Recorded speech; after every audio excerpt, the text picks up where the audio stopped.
The goal of this video is to explain how Bitcoin works under the hood, to give a clearer idea of what it really means to own, send, or mine Bitcoins. First, a brief high-level overview of what Bitcoin is.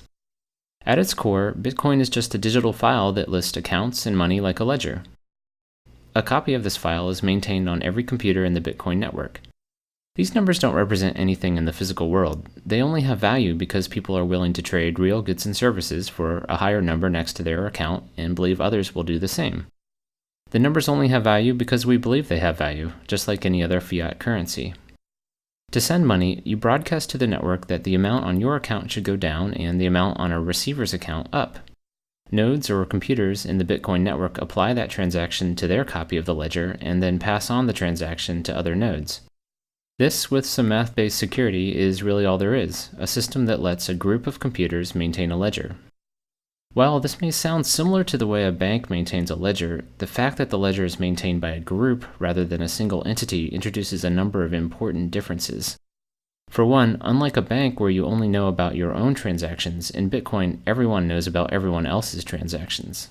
Also, while you can trust your bank, or you can at least sue it if something goes wrong, in Bitcoin you're dealing with anonymous strangers, so you shouldn't trust anyone. The Bitcoin system is amazingly designed so that no trust is needed. Special mathematical functions protect every aspect of the system. The rest of this video will explain in detail how Bitcoin allows such a group of strangers to manage each other's financial transactions. At a basic level, for Alice to send money to Bob, she simply broadcasts a message with the accounts and the amount. Send 5 Bitcoins from Alice to Bob. Every node that receives it will update their copy of the ledger and then pass along the transaction message. But how can nodes be sure that the request is authentic, that only the rightful owner has sent the message? Bitcoin rules require a kind of password to unlock and spend funds, and this password is what's called a digital signature. Like a real handwritten signature, it proves the authenticity of a message, but it does so through a mathematical algorithm that prevents copying or forgery in the digital realm. Unlike a simple static password, a completely different digital signature is required for every transaction. Keep in mind that in Bitcoin, you're dealing with complete strangers, so you never want to reveal a password that could be copied and reused by someone else. A digital signature works by utilizing 2 different but connected keys, a private key to create a signature and a public key that others can use to check it. You can think of the private key as the true password and the signature as an intermediary that proves you have the password without requiring you to reveal it. Public keys are actually the send to addresses in Bitcoin, so when you send someone money, you're really sending it to their public key. To spend money, you must prove that you're the true owner of a public key address where money was sent, and you do that by generating a digital signature from a transaction message and your private key. Other nodes in the network can use that signature in a different function to verify that it corresponds with your public key. Through the math behind the digital signature, they are able to verify that the sender owned a private key without actually seeing the private key. Importantly, because the signature depends on the message, it will be different for every transaction and therefore can't be reused by someone for a different transaction. This dependence on the message also means that no one can modify the message while passing it along the network, as any changes to the message would invalidate the signature. The math behind this is fairly complex, and while I won't try to explain it fully now, here are some topics you can Google to get started: elliptic curve digital signature algorithm and mathematical trapdoor. More at the end of the video. So far, we know that digital signatures are used to ensure a transaction is authorized, but I've oversimplified how nodes in the network keep track of account balances. In fact, no records of account balances are kept at all. If you don't keep track of how much money any given person has, how do you know if they have enough to send to someone else? Instead of balances, ownership of funds is verified through links to previous transactions. Here's how this works. To send 5 Bitcoins to Bob, Alice must reference other transactions where she received 5 or more Bitcoins. These reference transactions are called inputs.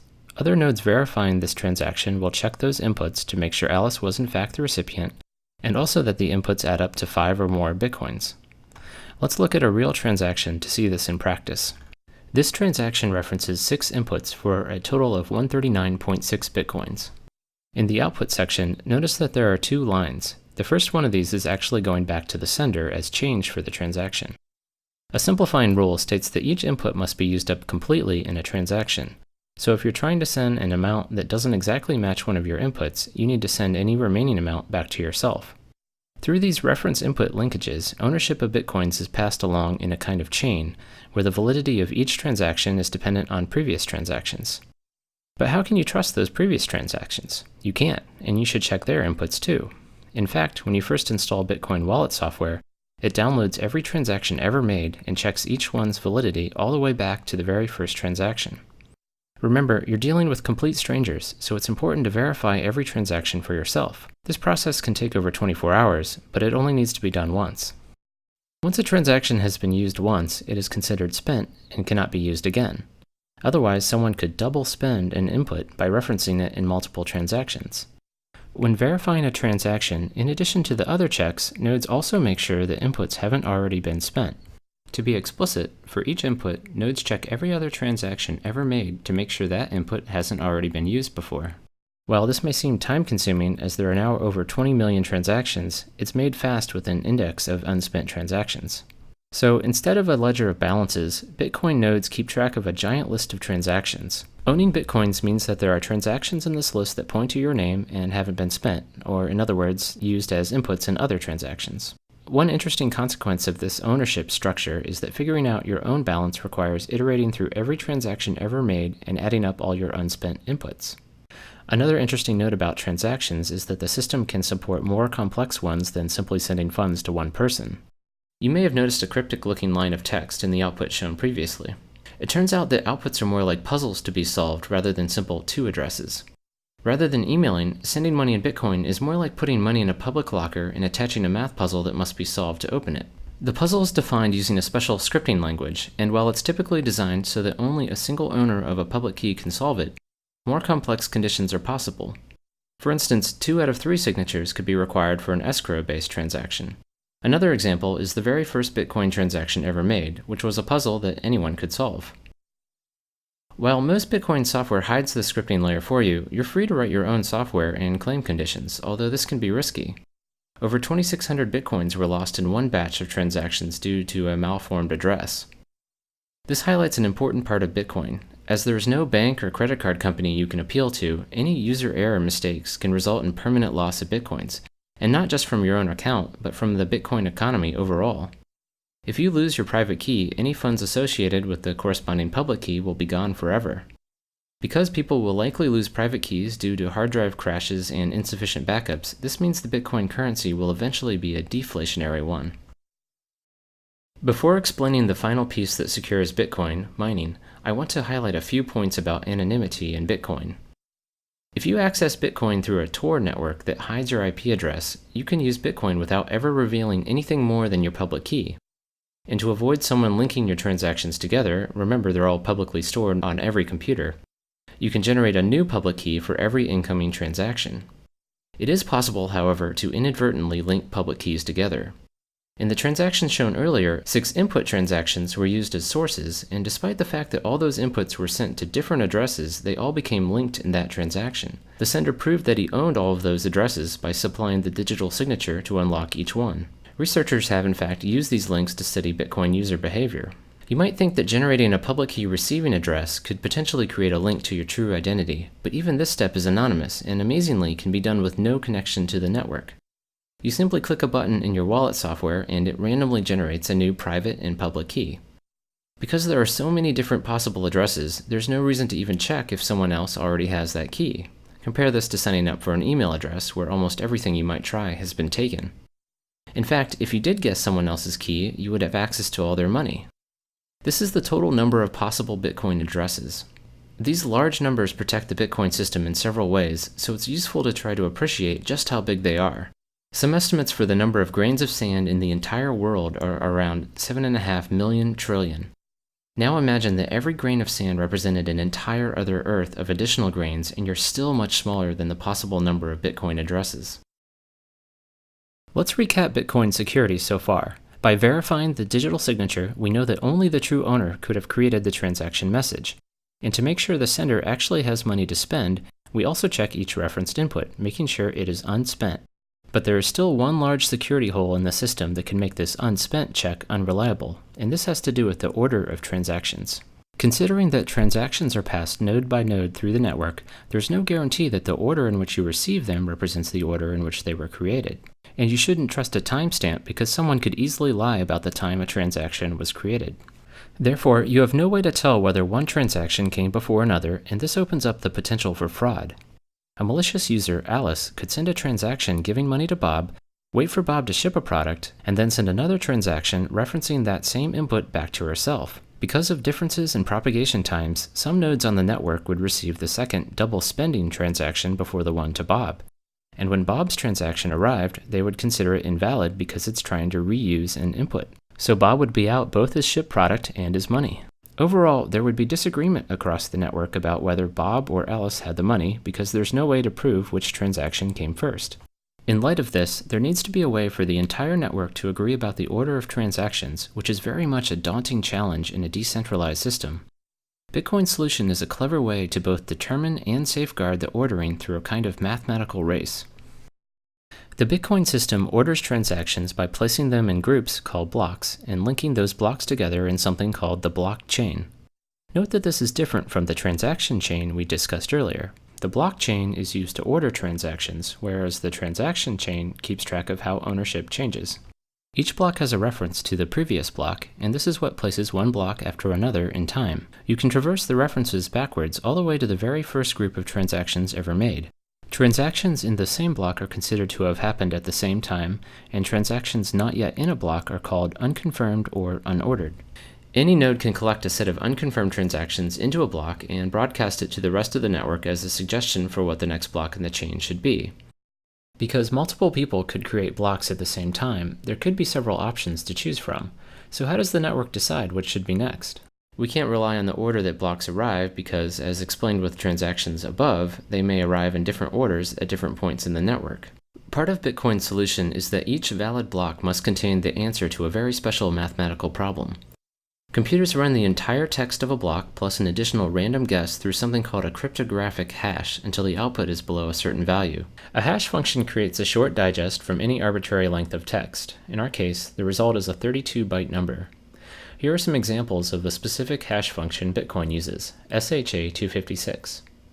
Note how much the output changes in result of a single extra period at the end of the third example. The output is completely unpredictable, so the only way to find a particular output value is to make random guesses. It's very much like guessing the combination to a lock. You might get lucky on your first guess, but on average it takes many guesses. In fact, in Bitcoin, it would take a typical computer several years of guessing to solve a block. With every computer in the entire network all guessing numbers, it takes about 10 minutes on average for someone to find a solution. The first person to solve a math problem broadcasts their block and gets to have their group of transactions accepted as the next in the chain.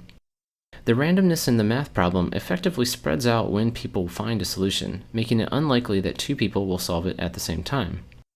Occasionally, however, more than one block will be solved at the same time, leading to several possible branches. In this case, you simply build on top of the first one you received. Others may have received the blocks in a different order and will be building on the block they first received. The tie gets broken when someone solves the next block. The general rule is that you always immediately switch to the longest branch available. The math makes it rare for blocks to be solved at the same time, and even more rare for this to happen multiple times in a row. The end result is that the blockchain quickly stabilizes, meaning that everyone is in agreement about the order of blocks a few back from the end of the chain. The fact that there's some ambiguity in the end of the chain has some important implications for transaction security. For instance, if your transaction finds itself in one of the shorter branches, it will lose its place in line within the blockchain.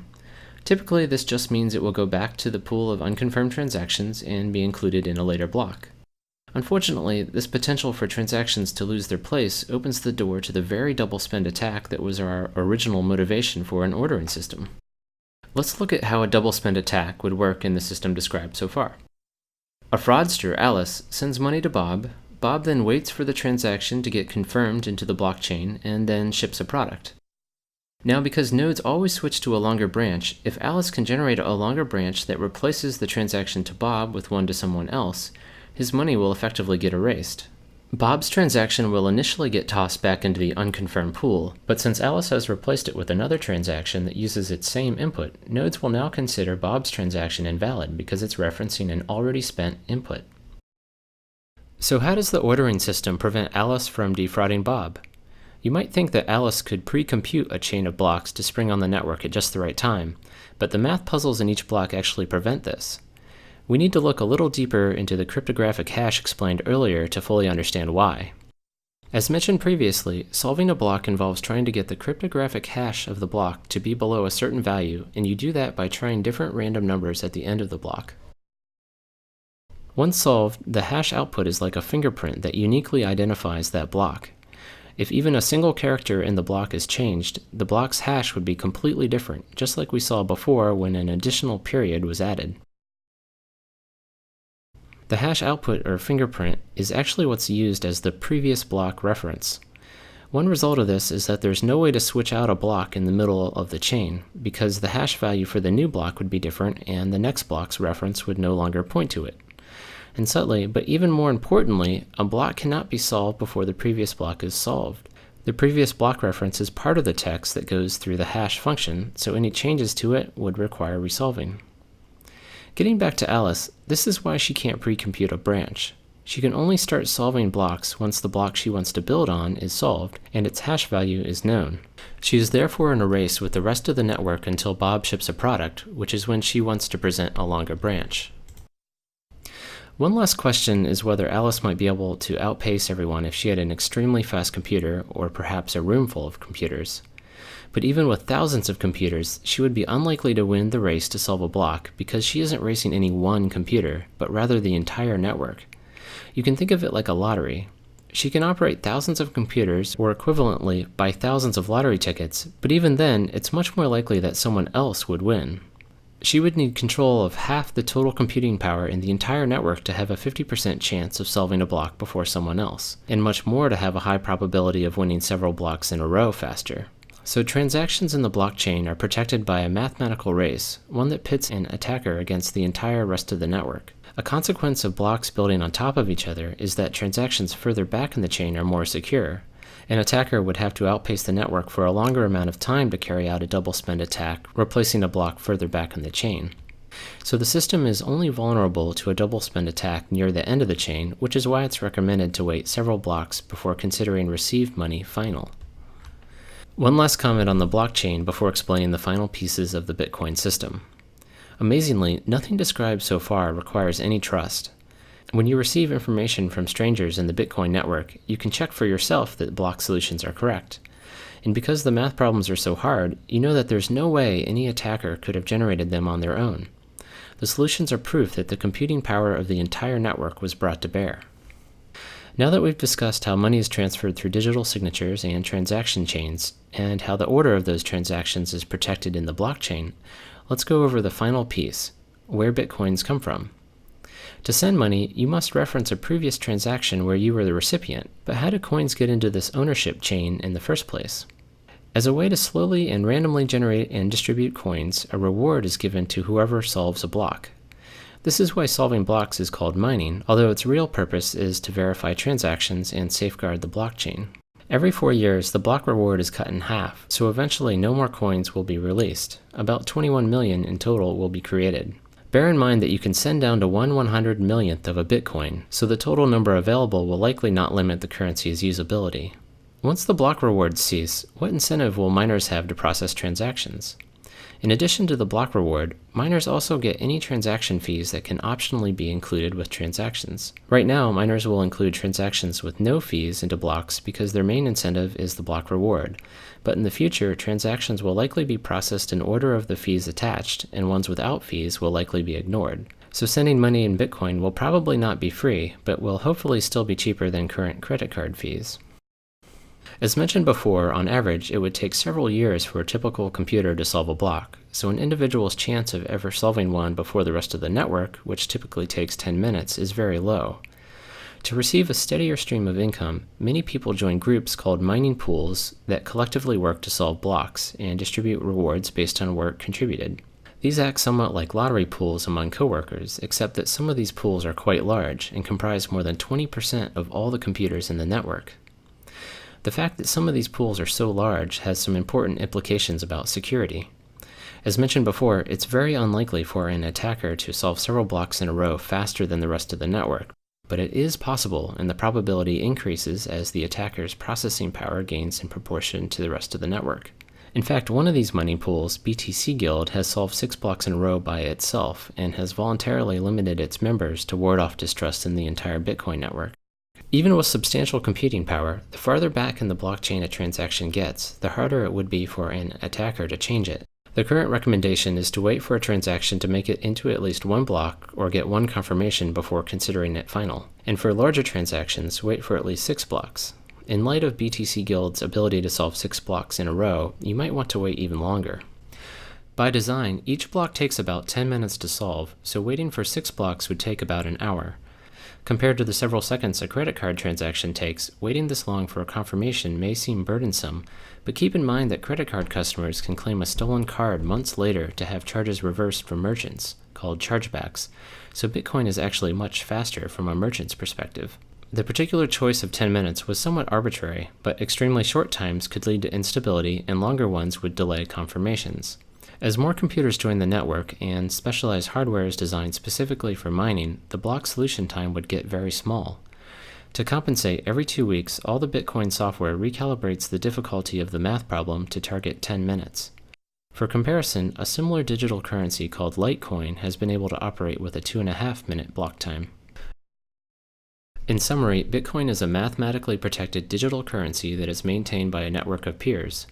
Digital signatures authorize individual transactions, ownership is passed via transaction chains, and the ordering of those transactions is protected in the blockchain.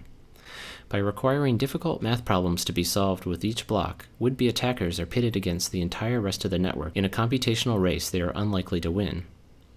Bitcoin promises many interesting ideas, such as insulation from government meddling, anonymity, and potentially lower transaction fees. It also has many challenges, as it is currently very difficult to exchange Bitcoins for other currencies, and it has been cited as a haven for illegal activity and tax evasion, so governments may try to ban it. Also, the mathematical race that protects the blockchain uses a substantial amount of electricity. If you'd like to view a written version of this video, you can find one on my personal blog, imponderablethings.com. The blog also has some additional explanations of the math behind the digital signatures and cryptographic hashes that underlie the system.